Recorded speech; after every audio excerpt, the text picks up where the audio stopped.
under arrest. Once again, we are still actively searching for some remaining people that we definitely want to place in custody as a result of this operation. Was SWAT involved or used? Yes, it was. We didn't utilize the full SWAT team, but we used elements of it. How would you describe these dealers? Were they dealing with friends? Was it They're open? No, they're absolute dealers. I would classify them as like low-level dealers. They're the ones in your neighborhoods. They're the ones where when we get reports from or complaints from the citizens that live in Manchester, it was, these are them. You're looking at those photos. These are the ones saying, hey, this house, my neighbors across the street, they're always traffic in and out. Cars are pulling in, they're running in 5-10 minutes, coming out, they're selling. These are all the complaints we have. And we look at a lot of these as, and because of their abundance in the city, they're like not just a nuisance, but they're very much a troubling issue because they're the ones that make the neighborhoods unsafe.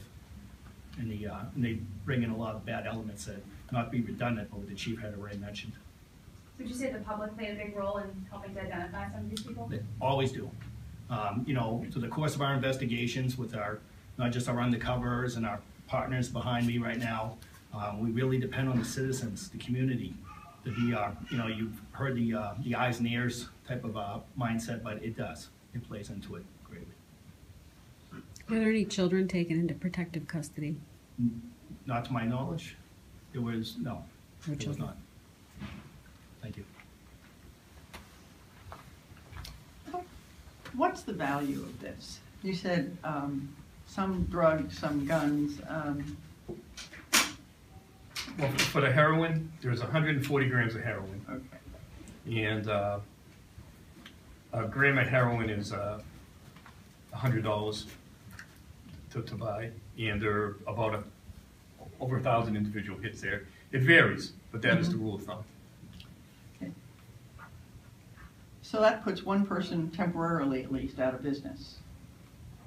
Yes, at least now, and we're hoping that people that are buying the drugs off that person, also, they don't have a place to go in Manchester. But if we keep on arresting lower level dealers, it's going to be more difficult for people to buy drugs. And if people in the neighborhoods keep on telling us what's going on in their neighborhoods, pointing out crimes to us, it'll be more difficult. I'm hoping some people might say, hey, we're not going to, it's too hard to sell drugs in Manchester, let's go somewhere else. That's the goal. Other than the Cedar Street location, is there any contraband or anything taken anywhere? I believe a small quantity of heroin off of one of the people that had it on their person. The whole purpose of this was just executing arrest warrants.